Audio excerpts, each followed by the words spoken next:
This evening I'm going to talk to Mitch Firestein, who's a hedge fund dealer. Not a category we normally have on this show, but he's different. A, he knows how the system works. B, he thinks it isn't working. And C, he thinks that if the politicians carry on like this, the system might well crash again very soon.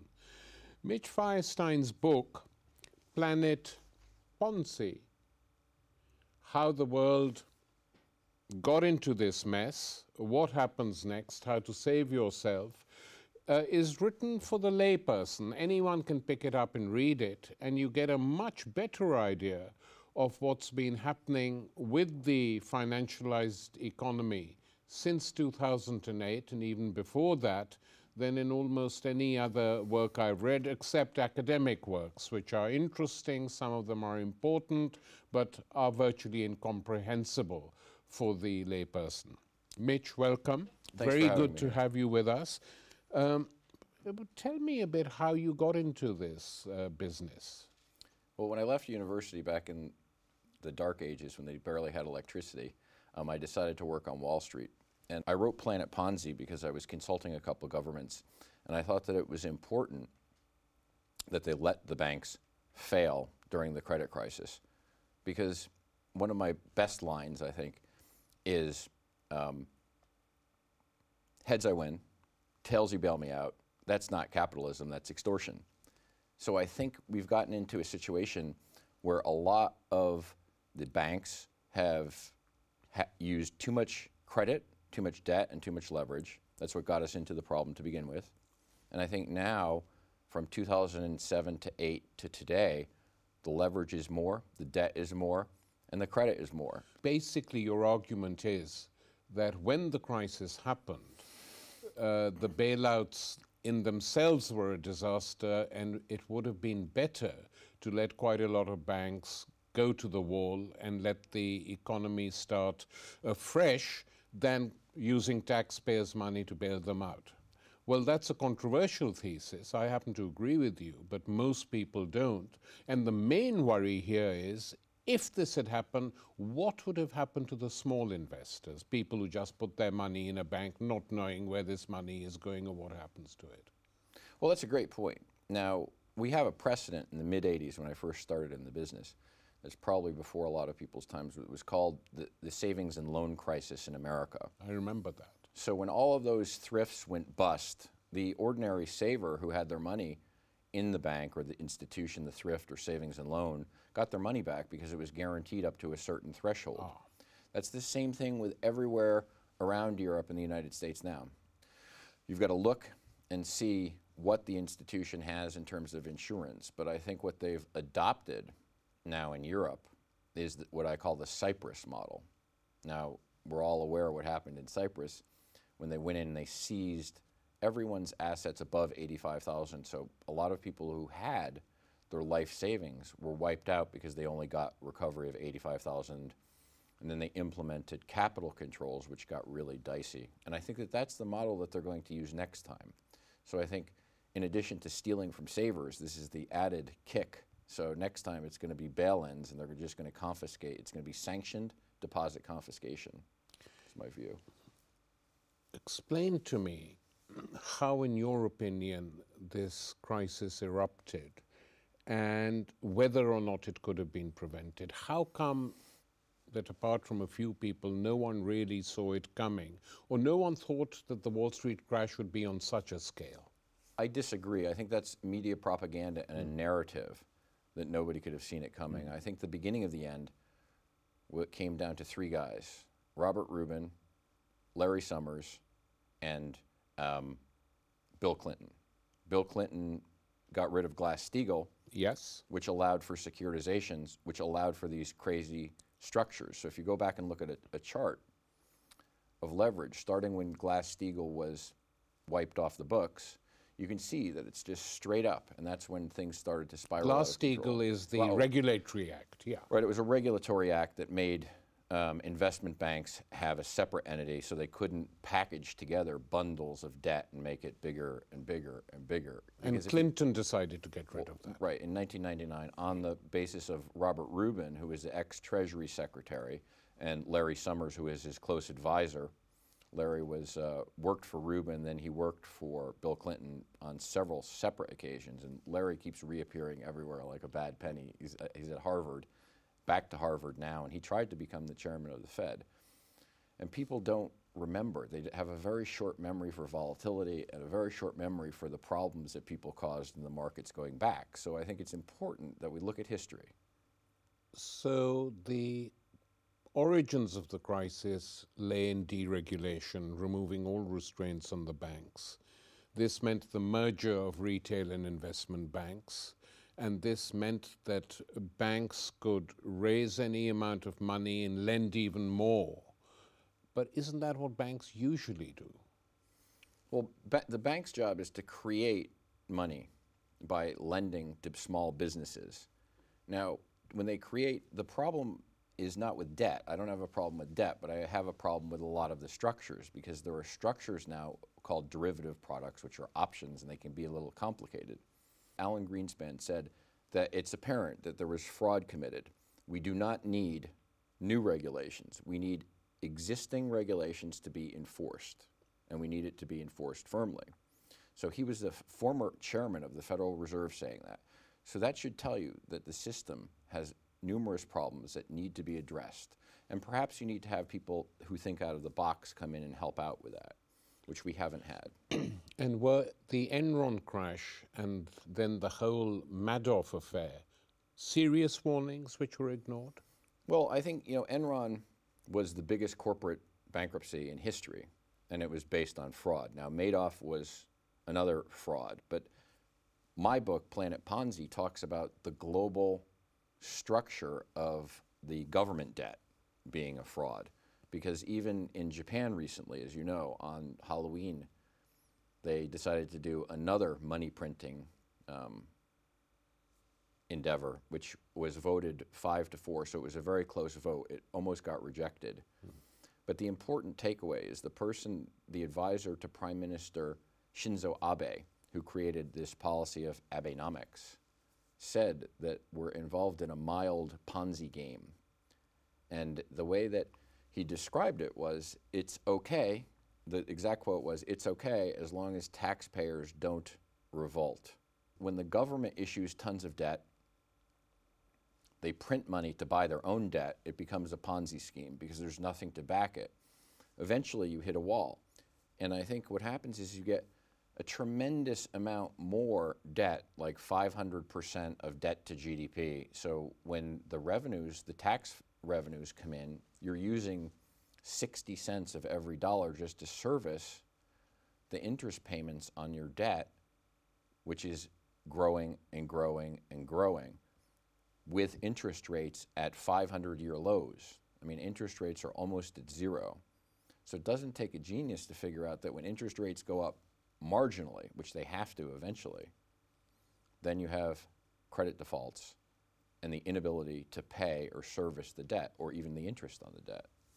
Because in fact, a number of politicians, nervous, defensive, when asked, do you think there is going to be another crash like the Wall Street one, find it difficult to deny this.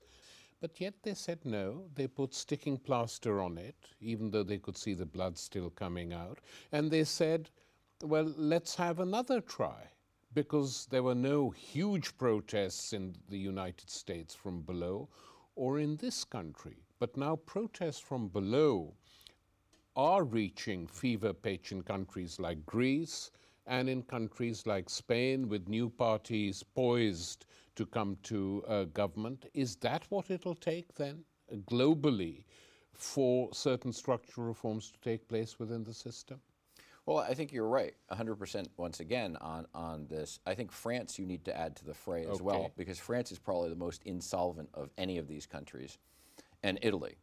Yeah. Italy's GDP came out this morning, which was another shocker. So in 6 years, I think Italy's only had 2 or 3 positive quarters of GDP. From 2000 to present, there are only 2 countries in the world, Haiti and Zimbabwe, that have had worse growth than Italy.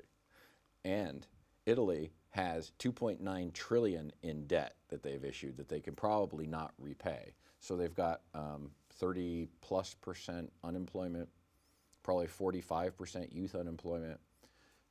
The issue, as you've highlighted, is that when you disenfranchise future generations, which is what we've done, we're borrowing from the futures of the students and the children and the savers to take a payout for CEOs today, it can end very badly. And I think you're seeing the seeds of civil unrest in the protest movements that we're getting right now. Is there a one-size-fits-all solution? Probably not. But when the rhetoric and the narrative that the politicians come out with says, well, we're reducing the deficit, we're not reducing the debt because the debt's been going up and up and up. You hear this all the time from the parties running for office in the UK, that we're reducing the deficit. That's just the amount above the revenues that you're making, that you're spending. So in other words, a good way to put this is my wife went out to Chanel and she said, honey, we saved 100,000 pounds today. Oh, really? How'd we do that? That's really good. Well, I bought a dress on sale for 100,000 pounds. It was originally 200,000 pounds. I said, but wait a second, we didn't save anything. I don't have 100,000 pounds for a dress right now, but we saved 100,000. So that's the same way that they're cutting the deficit. They're spending money that they don't have, but less of it.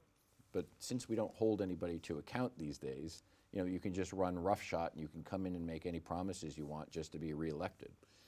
And linked to this, I think what we're also seeing is a real crisis for democracy.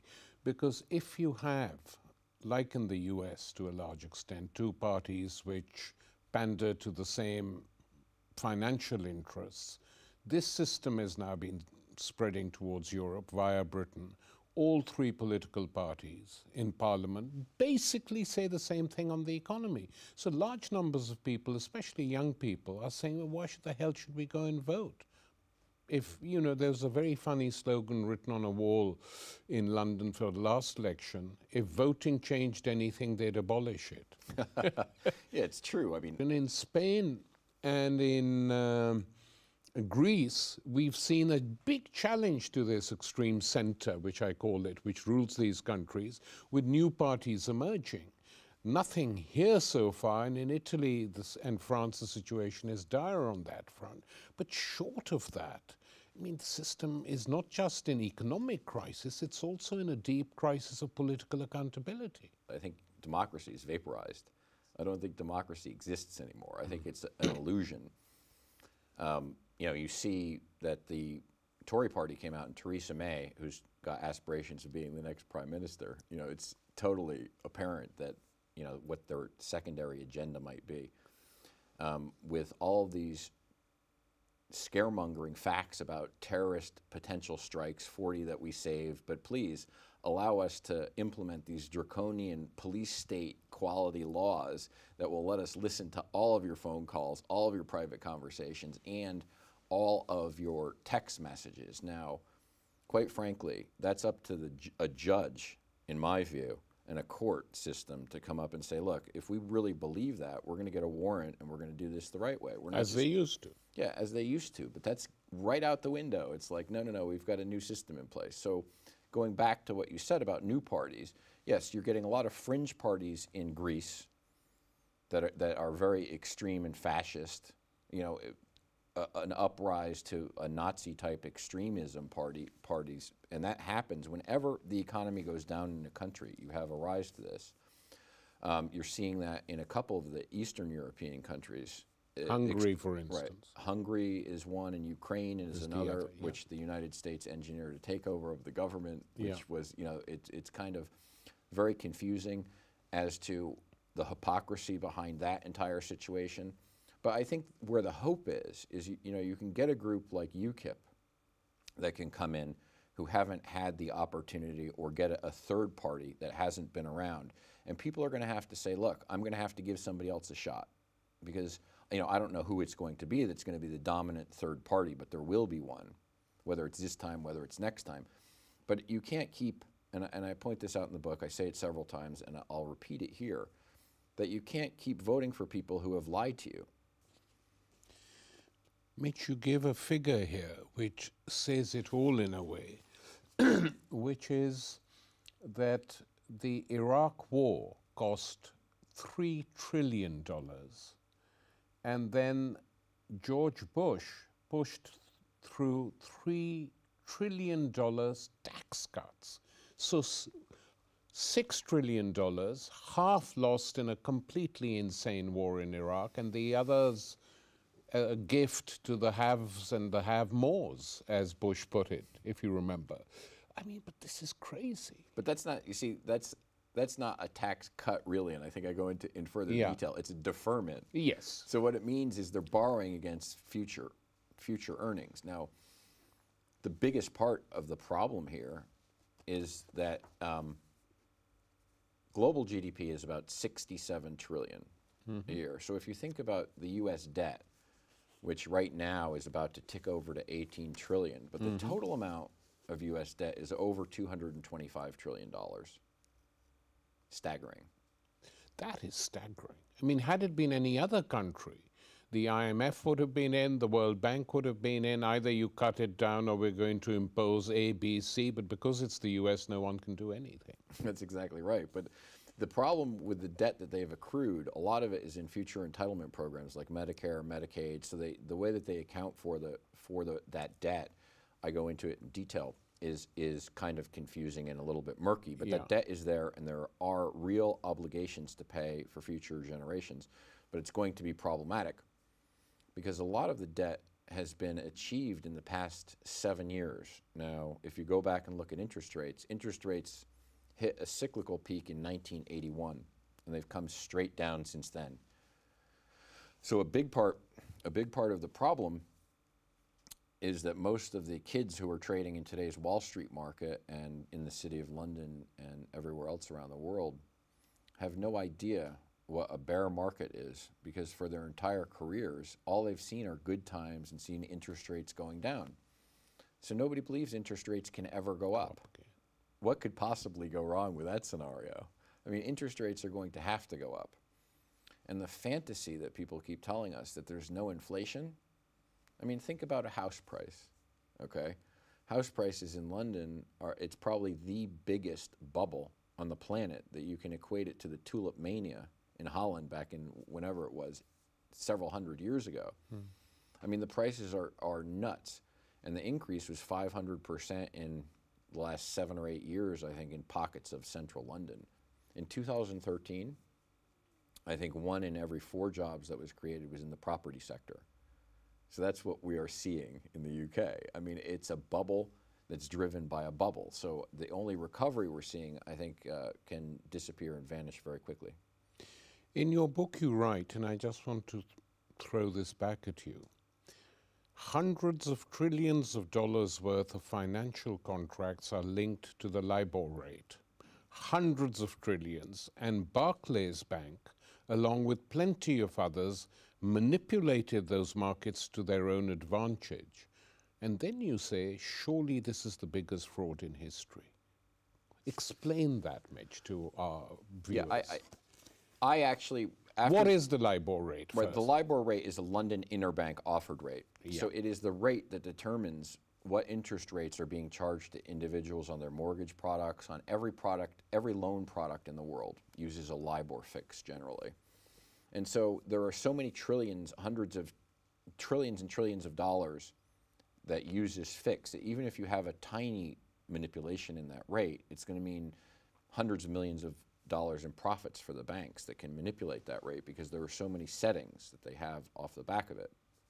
Now, when the book originally came out, I did an interview on one of the mainstream media television shows, and the commentator said, "You actually expect me to believe that banks were engaged in criminality?" I said, and he looked at me, and I was thinking to myself, you can't really be serious with that, right? But I just said calmly, I said, okay, but yes, they were. And he goes, well, I want to know which banks, and I want to know who should be banged up, mate. And I said, look, I said, that's not my job. That's what we have regulators for. And regulators should be watching out for these things. I'm not a regulator, so it's not my responsibility. Now, I can point out that there have been there has been malfeasance in several markets. LIBOR is one of them. And then, of course, after this foreign exchange manipulation came out, the gold markets are terribly manipulated by almost every government in the world. And now the derivatives market, as I point out in there, is probably close to $1 quadrillion, which is, it's staggering. I mean, a bank such as JP Morgan or Deutsche Bank has more than global GDP, about 72 or $73 trillion in derivative products on their balance sheet. Look, there's no reason why you should have a derivatives book that's bigger than global GDP. Somebody's got to step in and say, look, we're going to unwind that in an orderly manner, and that's what should be done. One of your chapters, quite provocatively, is called What is to be Done? And you say that you derived the title from Vladimir Ilyich Lenin, the leader of the Russian Revolution. What made you turn to Lenin in this particular crisis? Well, I mean, I think that there are a lot of, as I mentioned a little earlier in the interview, that we can learn a lot from history. The unfortunate part of that is history always repeats itself, and nobody learns a lesson. Nothing in there is conspiracy theory. It's all facts. And when you present facts to people, they become extremely uncomfortable, especially if it conflicts with their narrative. That's why mainstream media doesn't really necessarily like to portray how dire the situation may be. Now, is there a way out? Of course there's a way out. But is it going to be an easy way out? No, it's not. In 2007, had we let a lot of these institutions go to the wall, we would have been way on the road to recovery at this point in time. But unfortunately, we decided to double, triple, and quadruple down on a bad bet.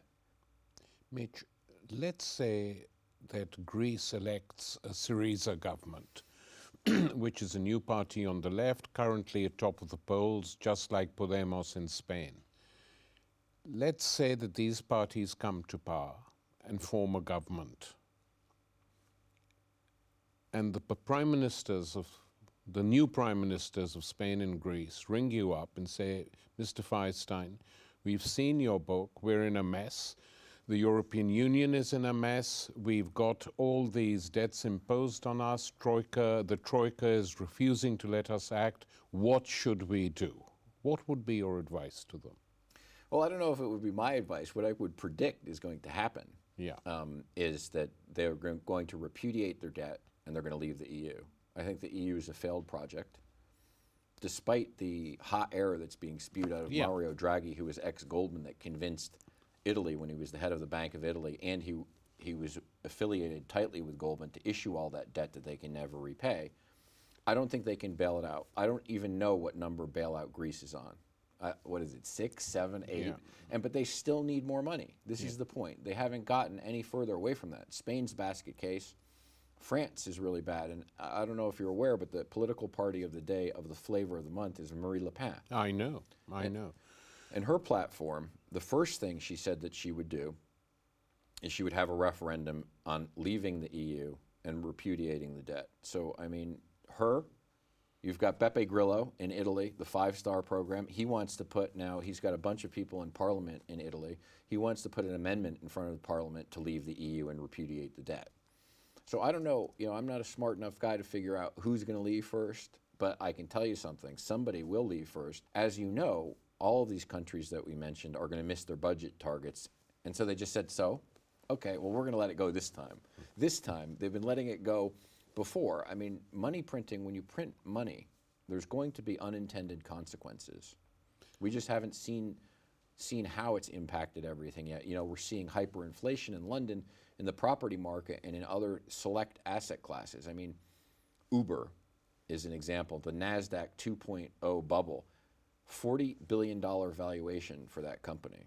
Or, even a company, everybody has a smartphone, WhatsApp. Facebook paid the equivalent of $23 billion for a texting company that doesn't make any revenue. Zero revenue, and they paid $23 billion for it. So we're in some incredibly bizarre times. I mean, in my 35-year career in banking, I've never seen anything like it. I mean, Facebook's valuation is $218 billion. Billion dollars. I don't understand the revenue model at all. Apple is touted as the first trillion-dollar market cap. Now, great, Apple has terrific products, but at the end of the day, it's a technology company with a very low barrier to entry, so anybody can get in there. Their market cap is over $700 billion right now. It's absolutely staggering, but all this money that the governments have printed, the $100 trillion in bailouts and ancillary guarantees, over the past 7 years has just created monstrous bubbles of epic proportion that nobody wants to talk about, and that can never end well. It cannot be a happy ending, unfortunately. Two questions related to that, Mitch. One, Germany, the German economy. Its state, likely development, especially if there is a collapse of the euro. Well, Germany might be the first to leave the euro. I mean, we don't really know what the agenda is, or it could be the Fourth Reich running all of Europe. Quite frankly, their PMI came out today, which is an indication of how their manufacturing output is going. I know it's a technical term, yeah. but it came out below 50, which means the economy is in a contraction for the first time in a long time. You know, all of the economic modeling shows that there's a good probability of a recession happening in Europe, which is going to impact everybody. I mean, real wages in the UK for 7 years have gone down. Yes. I mean, we've got to keep that in mind. So I don't know how you can have real wages going down and house prices skyrocketing. So, I mean, you know, it doesn't make much sense from that perspective. And going back to Germany, do you really think that Germany can go joint and severally liable to pick up the tab for all of the profligate Southern European countries? But people will ask, why should we? Well, exactly. The voters are going to be outraged, and you're going to see protests in the street. I'm sure that you're seeing, or they're having protests there, and they don't have them televised regularly. And then there's the trillion-dollar question, China. Oh, my. How, I mean, if there is another collapse, it is bound to affect China, is it not? I mean, it's tied in, or can it sort of survive? Well, China will always survive, because if you think about how many people are in China. Yeah, it's a huge market, internal market. It's absolutely gigantic. But if you think about their accounting principles, they're fraudulent. So, I mean, their GDP is not anywhere near 7% that they're reporting, because if you look at the mismatch between the amount of electricity they're using and power and commodities that they're using, it's probably closer to 4% or a little bit lower than that. Will there be a credit crisis in China? I believe that there will be a substantial credit crisis in China, but it's part of a growing. But even though China is not as financialized as the United States or Europe. Well, if you look at the credit growth in trillions of dollars that in the past 10 years or 15 years, they've created all these ghost cities where they've got apartment building after apartment building after apartment building, and they're all empty and nobody's buying them. But these were all government loans. So there's been too much credit too quickly. That will end badly. But, you know, if they doctor the numbers, the government can contain it for a short period of time. But eventually, you know, in any Ponzi scheme, the ride is always good, but they always all end badly. Mitch, it's a grim message, but I think it is hard-headed and realistic. It's a great pity that the politicians turn their backs on all this, isn't it? I mean, you meet politicians fairly regularly in this country. I mean, do they show any signs of understanding what the scale of this thing is? I think that the biggest issue that you run into now is politics. Governance has left government. And now it appears that it's a stepping stone. If you look at Tony Blair's career, I mean, he used the Bill Clinton model of how to use politics to make further money. Your career when you get out. Now he makes $35 million, and you know, you see he's been involved in all these different conflicted deals going on, using his office as a Middle East envoy to benefit himself financially. So I think, you know, the takeaway is, if you're a good boy and you toe the line and keep the narrative, then you'll get out and be a very wealthy person. But how does that help the students? How does it help the savers? And how does it help future generations of our children and our children's children? I don't think it does. Mitch Feinstein, thank you very much. Thanks for having me.